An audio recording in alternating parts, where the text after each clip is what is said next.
ED के साथ बदलते भारत की शान।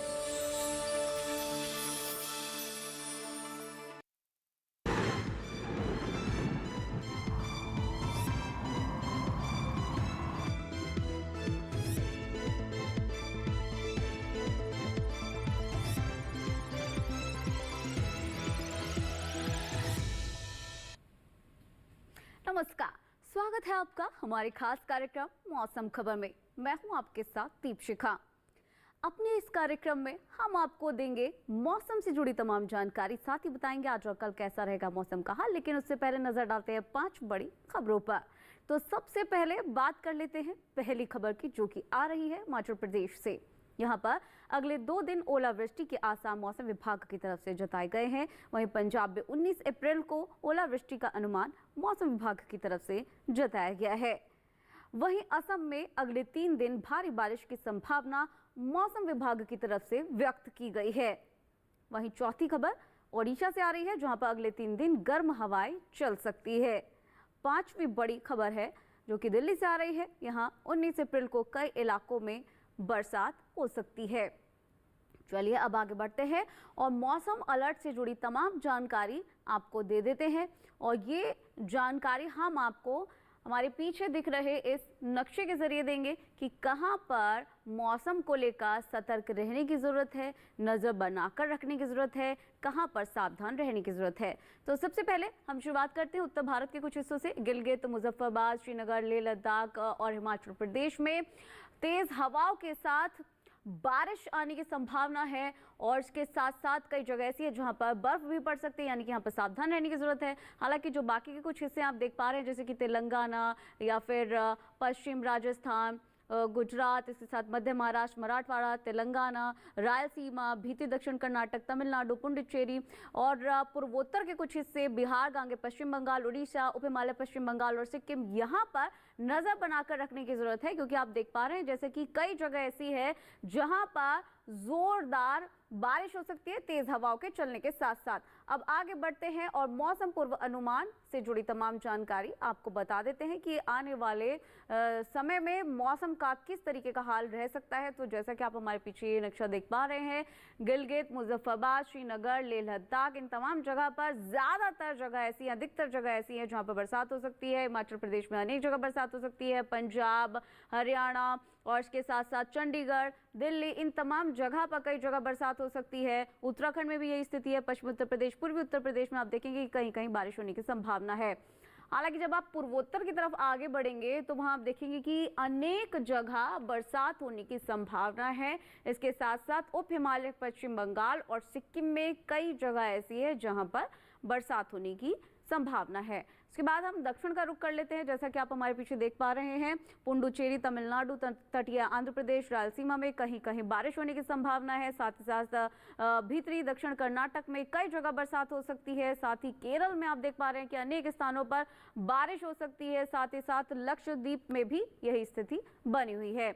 वहीं जब आप ऊपर की तरफ जाएंगे, मध्य भारत और इसके साथ साथ पश्चिमी भारत का रुख करेंगे तो पश्चिमी राजस्थान, पूर्वी राजस्थान, मध्य महाराष्ट्र, मराठवाड़ा, यहाँ पर कहीं कहीं बारिश होने की संभावना। हालांकि इसके आसपास के जो कुछ क्षेत्र हैं यहाँ पर फिलहाल बरसात की संभावना नहीं है। अब आगे बढ़ते हैं और मौसम की चाल आपको बता देते हैं कि पिछले 24 घंटे में मौसम का क्या कुछ हाल रहा है। तो जब आप उत्तर भारत का रुख करेंगे तो आप देखेंगे कि ज्यादातर जगह पर जोरदार बारिश हुई है। हालांकि कई जगह ऐसी है जहां पर बर्फबारी भी हुई है। आप देख पा रहे हैं श्रीनगर, जम्मू कश्मीर, लेह लद्दाख, इन तमाम जगह पर बारिश हुई है। इसके साथ साथ पूर्वोत्तर का जब आप रुख करेंगे तो ज्यादातर जगह ऐसी है जहां पर जोरदार बारिश हुई है। और अरुणाचल प्रदेश में ओलावृष्टि भी हुई है। आप देख पा रहे हैं उप हिमालय पश्चिम बंगाल और सिक्किम समेत मेघालय, असम, अरुणाचल प्रदेश, उड़ीसा, इन तमाम जगह पर जोरदार बारिश हुई है। साथ ही साथ तटीय आंध्र प्रदेश की बात करें तो यहाँ पर काफी ज्यादा तेज गर्म हवाएं चली हैं। तो पिछले 24 घंटे में मौसम की क्या कुछ चाल रही वो हमने अभी आपको बताई। इसके साथ ही और भी जानकारी आपके साथ साझा करेंगे, लेकिन उससे पहले लेंगे एक छोटा सा ब्रेक।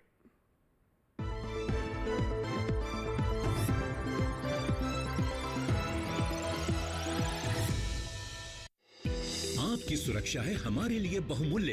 इसलिए जब भी लें एलपीजी सिलेंडर जरूर कराएं प्री डिलीवरी जांच। आपकी सुरक्षा को और बेहतर सुनिश्चित करने के लिए हर घर में हो रही है रसोई गैस उपकरणों की सुरक्षा जांच। अगर सुरक्षा होस खराब हो तो तुरंत बदलवाएं। आपातकालीन स्थिति में कॉल करें 1906। स्वच्छ ईंधन का वादा, सुरक्षित रसोई का इरादा।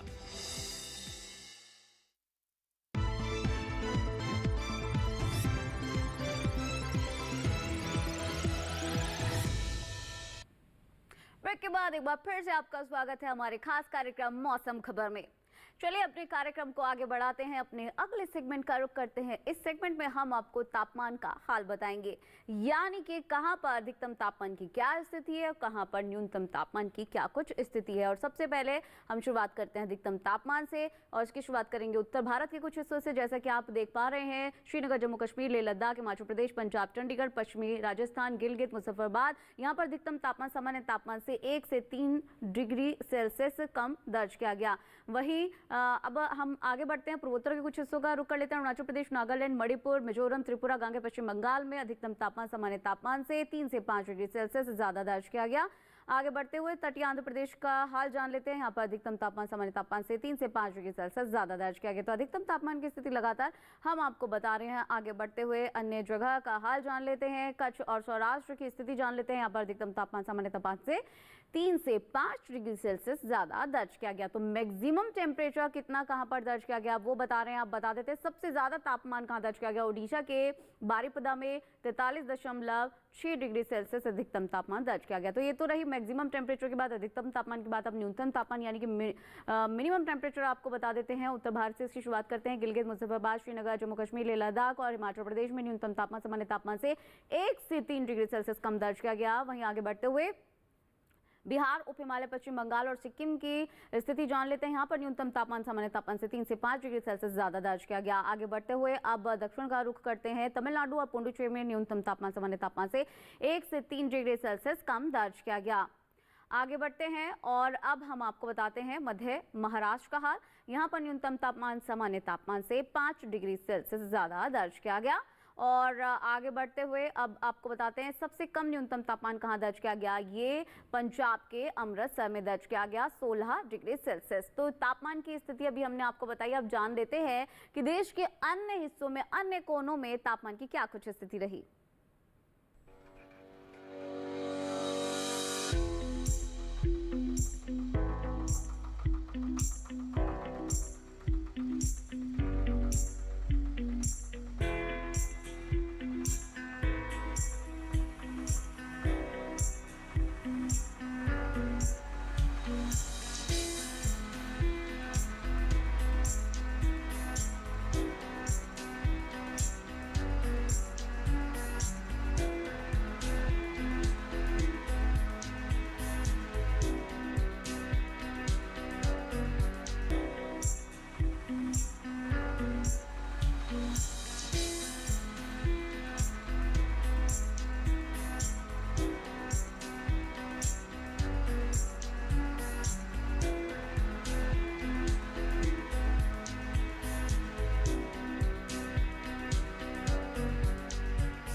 तो ये जाना अपने तापमान का हाल, और भी जानकारी आपके साथ साझा करेंगे, लेकिन उससे पहले लेंगे एक छोटा सा ब्रेक।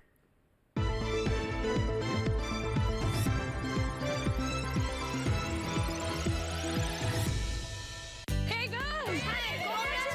आज तो पार्टी चाहिए। पहले चैंपियन के साथ सेल्फी लेंगे। आइडिया, यही करते हैं पार्टी।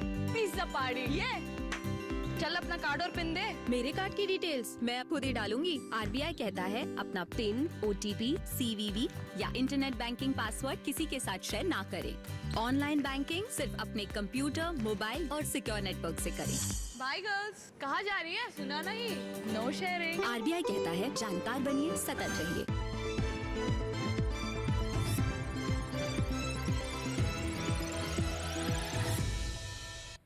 के बाद बाद एक बार फिर से स्वागत है आपका हमारे खास कार्यक्रम मौसम खबर में। चले कार्यक्रम को आगे बढ़ाते हैं, अपने अगले सेगमेंट का रुख कर लेते हैं और सेगमेंट में हम आपको वायु गुणवत्ता सूचकांक से जुड़ी तमाम जानकारी देंगे। तो आइए अब आपको बताते हैं कि कहां पर कितना एयर क्वालिटी इंडेक्स दर्ज किया गया। शुरुआत राजधानी दिल्ली से करते हैं। यहाँ पर 145 AQI दर्ज किया गया, जो कि संतोषजनक स्थिति में माना जाता है। दिल्ली के बाद पटना का रुख करते हैं। 303 यहाँ पर AQI दर्ज किया गया और ये खराब श्रेणी में माना जाता है। पटना के बाद आगे बढ़ते हैं, बेंगलुरु का रुख करते हैं। यहाँ पर AQI 133 दर्ज किया गया और ये सेटिस्फैक्ट्री कैटेगरी में माना जाता है। पुणे में ये 88 दर्ज किया गया और ये अच्छी श्रेणी में माना जाता है। पुणे के बाद आगे बढ़ते हैं और अब जानते हैं हैदराबाद में क्या कुछ वायु की गुणवत्ता रही। तो यहाँ पर ये 51 दर्ज किया गया और ये अच्छी श्रेणी में माना जाता है। कोलकाता में AQI 161 दर्ज किया गया और ये भी संतोषजनक स्थिति में माना जाता है। इसके बाद मुंबई का रुख कर लेते हैं। यहाँ पर 76 AQI दर्ज किया गया, जो कि अच्छी श्रेणी में माना जाता है। तो मुंबई में क्या कुछ वायु गुणवत्ता सूचकांक दर्ज किया गया वो आपने जान लिया। अहमदाबाद का रुख कर लेते हैं। यहाँ पर 87 AQI दर्ज किया गया, जो कि अच्छी श्रेणी में माना जाता है। अब आपको लिए चलते हैं अपने अगले सेगमेंट पर्यटन पूर्व अनुमान की तरफ और इस सेगमेंट में हम आपको तमाम जगह पर क्या कुछ पर्यटन को लेकर पूर्व अनुमान है मौसम का वो बताएंगे। जम्मू कश्मीर के श्रीनगर अगर आप जा रहे हैं तो गुरुवार को जोरदार बारिश हो सकती है, शुक्रवार को बर्फ पड़ सकती है, शनिवार को मिला जुला मौसम रह सकता है, रविवार को धूप खिल सकती है। मैक्सिमम टेम्परेचर 6 से 8 के बीच फ्लक्चुएट कर सकता है, मिनिमम टेम्परेचर 1 से 2 के बीच फ्लक्चुएट कर सकता है। तो श्रीनगर में आने वाले 4 दिन में पर्यटन की दृष्टि से मौसम पूर्वानुमान आपने जान लिया। उत्तराखंड के अल्मोड़ा अगर आप जा रहे हैं तो बता दें गुरुवार और शुक्रवार दोनों दिन बारिश होगी, बाकी के 2 दिन धूप रहेगी अच्छी खासी। अधिकतम तापमान 30 से 31 के बीच रहेगा और जो न्यूनतम तापमान है वो आप देखेंगे कि 12 से 15 के बीच फ्लक्चुएट करता हुआ नजर आएगा। तो गुरुवार से लेकर रविवार तक पर्यटन की दृष्टि से मौसम पूर्व अनुमान आपने जान लिया अल्मोड़ा का। आगे बढ़ते हैं, उत्तर प्रदेश का रुख कर लेते हैं। यहाँ के लखनऊ अगर आप जा रहे हैं तो 2 दिन काफ़ी तेज़ हवाएं चलेंगी गुरुवार और शुक्रवार। हालांकि शनिवार और रविवार बाकी जो 2 दिन है अच्छी खासी धूप रहेगी, गर्मी रहेगी। अधिकतम तापमान भी आप देखिए कि 39 से 40 के बीच फ्लक्चुएट करेगा और जो न्यूनतम तापमान है आप देखेंगे शुरू में 24, फिर बीच में 2 दिन 25 डिग्री सेल्सियस रहेगा और चौथे दिन एक बार फिर से ये 24 हो जाएगा। आगे बढ़ते हुए मध्य प्रदेश के भोपाल का रुख कर लेते हैं। यहाँ पर मिला जुला मौसम रहेगा चारों दिन, गुरुवार से लेकर रविवार तक। अधिकतम तापमान जो है वो 38 से 40 के बीच फ्लक्चुएट करेगा, जो न्यूनतम तापमान है वो 23 से 25 के बीच फ्लक्चुएट करता हुआ नजर आएगा। तो भोपाल में गुरुवार से लेकर रविवार तक का मौसम कैसा रहने वाला है वो आपने जान लिया। अब आगे बढ़ते हैं और अब हम आपको बता देते हैं कि कहाँ पर और किन जगह पर किस तरीके का मौसम रहेगा। पश्चिम बंगाल के दार्जिलिंग में कैसा मौसम रहेगा वो बता देते हैं। गुरुवार को बारिश होगी, शुक्रवार शनिवार को मिला जुला मौसम और रविवार को एक बार फिर से जोरदार बारिश होने के आसार हैं। अधिकतम तापमान 20 से 21 के बीच फ्लक्चुएट करेगा और न्यूनतम तापमान चारों दिन एक समान 11 डिग्री सेल्सियस रहने की उम्मीद है। तो दार्जिलिंग में कैसा रहेगा मौसम का हाल वो आपने जान लिया। आगे बढ़ते हैं, राजस्थान के जोधपुर का रुख कर लेते हैं। शुरू के 2 दिन बिजली के साथ साथ बिजली की चमक के साथ बारिश हो सकती है और बाकी के 2 दिन मिला जुला मौसम रह सकता है। और अधिकतम तापमान की भी बात कर लेते हैं। ये 34 से 35 के बीच फ्लक्चुएट करेगा, 33 से 35 के बीच फ्लक्चुएट करेगा और मिनिमम टेम्परेचर यानी कि न्यूनतम तापमान आप देखेंगे 22 से 24 के बीच फ्लक्चुएट करता हुआ नजर आ रहा है। तो जोधपुर में गुरुवार से लेकर रविवार तक कैसा रहेगा मौसम का हाल पर्यटन की दृष्टि से वो आपने जान लिया। महाराष्ट्र के पुणे अगर आप जा रहे हैं तो शुरू के 2 दिन मिला जुला मौसम, शुरू के 3 दिन यानी कि गुरुवार से लेकर शनिवार तक मिला जुला मौसम रहेगा। चौथे दिन रविवार को बारिश हो सकती है। अधिकतम तापमान 40 से 41 के बीच रह सकता है, न्यूनतम तापमान 21 से 22 के बीच फ्लक्चुएट कर सकता है। तो पुणे में कैसा रहेगा पर्यटन की दृष्टि से मौसम पूर्वानुमान गुरुवार से लेकर रविवार तक की स्थिति आपने जान ली। अब आगे बढ़ लेते हैं और केरल के वायनाड का रुख कर लेते हैं। यहाँ अगर आप घूमने जा रहे हैं तो देखिए शुरू के 2 दिन बारिश हो सकती है, बाकी के 2 दिन हालांकि आप देखेंगे मिला जुला मौसम देखने को मिल सकता है और जो अधिकतम तापमान है वो आप देखेंगे कि शुरू के 2 दिन 32 डिग्री सेल्सियस तो बाकी के 2 दिन 34 रह सकता है। अधिकतम तापमान की बात कर लिया, मिनिमम टेम्परेचर की बात कर लेते हैं, इनकी न्यूनतम तापमान भी जान लेते हैं। शुरू के 2 दिन ये 21 रह सकता है, बाकी के 2 दिन ये 22 रह सकता है। आगे बढ़ते हैं, बिहार के पटना अगर आप जा रहे हैं तो आप देखेंगे कि शुरू के 3 दिन अच्छी खासी धूप रहेगी और जो चौथा दिन है यानी कि रविवार मिला जुला मौसम देखने को मिल सकता है। अधिकतम तापमान 38 से 40 के बीच रह सकता है और न्यूनतम तापमान 27 से 28 के बीच रह सकता है। यानी कि जो मिनिमम टेम्परेचर शुरू के 2 दिन 28 और बाकी के 2 दिन 27 रह सकता है। तो बिहार के पटना का हाल आपने जान लिया। अब अपने कार्यक्रम को हम आगे बढ़ाते हैं, अपने अगले सेगमेंट का रुख करते हैं जो कि है खेती किसानी। क्योंकि जैसे जैसे मौसम जैसे जैसे दिन आगे बढ़ रहे हैं, मौसम बदलता जा रहा है और उमस भरा दिन जो है वो हो रहा है अब, क्योंकि गर्मियां शुरू हो चुकी हैं। तो ऐसे में फसलों की देखभाल बहुत ही ज़्यादा ज़रूरी होती है। ऐसे में अलग अलग राज्य के जो किसान हैं, अलग अलग फसलों के लिए जो एक्सपर्ट्स हैं, उनकी क्या सलाह है, किस तरह से अपनी फसलों की देखभाल की जा सकती है, क्या करना चाहिए, क्या नहीं करना चाहिए, वो सब एक साथ मिलाकर हमने आपके लिए एक खास रिपोर्ट तैयार की है। आइए दिखाते हैं आपको ये रिपोर्ट। पंजाब के किसान गेहूं की पकी फसल की कटाई कर ले। कटाई के बाद इन्हें अच्छे से भंडारित भी कर ले। पंजाब में इस समय कपास की बुवाई की जा सकती है। दिल्ली में किसान गेहूं की पकी फसल की कटाई का काम कर ले। साथ ही सभी कटी फसलों को हवाओं से बचाने के लिए अच्छी तरह से बांधकर ढक दे। दिल्ली में ही किसान मूंग और उड़द की बुवाई जारी रखे।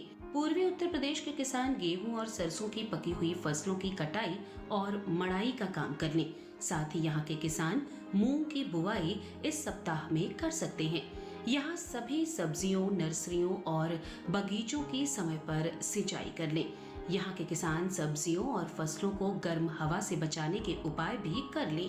राजस्थान में किसान मक्का, सरसों, गेहूं, जौ और जीरे की पकी फसलों की कटाई जारी रखें। यहाँ के किसान मूंग और उड़द की समय पर हल्की सिंचाई करें। राजस्थान में ही किसान गन्ने की फसल की समय समय पर सिंचाई करते रहें। साथ ही यहाँ इस मौसम में कपास की बुवाई की जा सकती है। छत्तीसगढ़ के किसान केले और पपीते की पौधों की सप्ताह में एक बार सिंचाई करें और उन्हें सहारा दें। असम में किसान जूट की विभिन्न किस्मों की बुवाई जारी रखें। यहाँ इस मौसम में बाऊ धान की बुवाई की जा सकती है। वहीं त्रिपुरा में इस समय केले के पौधों का रोपण किया जा सकता है। मणिपुर में किसान धान की नर्सरी लगा लें। यहाँ मिर्च, फ्रेंच बीन, भिंडी और कद्दू वर्गीय सब्जियों की बुआई की जा सकती है। तो इस रिपोर्ट के जरिए आपने देखा कि अलग अलग राज्यों के अनुसार अलग अलग फसलों के लिए क्या कुछ करना चाहिए, क्या कुछ उनके बुवाई से लेकर सिंचाई और फसल आने तक ध्यान में रखना चाहिए। अब अपने अगले सेगमेंट का रुख कर लेते हैं जो कि है आज की फसल। आज की फसल है मूंग, क्योंकि ये जो समय चल रहा है मूंग की बुवाई का समय चल रहा है। लेकिन बुवाई से लेकर चाहे सिंचाई हो और जब तक फसल नहीं आ जाती तब तक फसल का ध्यान रखना बहुत ज़्यादा महत्वपूर्ण हो जाता है। ऐसे में मूंग की अच्छी फसल पाने के लिए किन बातों का ख्याल रखना चाहिए, ये सब जानकारी के साथ हमने आपके लिए एक रिपोर्ट तैयार की है। आइए दिखाते हैं आपको ये रिपोर्ट।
ऐसे मूंग की अच्छी फसल पाने के लिए किन बातों का ख्याल रखना चाहिए, एक्सपर्ट्स की क्या कुछ सलाह है। इससे पहले इसी कार्यक्रम में और भी जानकारियां हमने अभी आपके साथ साझा करी। तो अगर आप ये तमाम जानकारी एक बार फिर से लेना चाहते हैं और इस कार्यक्रम को एक बार फिर से देखना चाहते हैं तो आप आपके टेलीविजन स्क्रीन पर दिखाए जा रहे इस QR कोड को स्कैन करके DD किसान के YouTube चैनल पर जाकर इस कार्यक्रम को एक बार फिर से देख सकते हैं और एक बार फिर से ये तमाम जानकारी हासिल कर सकते हैं। तो चलिए आज के इस कार्यक्रम में बस इतना ही। फिलहाल हमें दीजिए इजाजत। नमस्कार।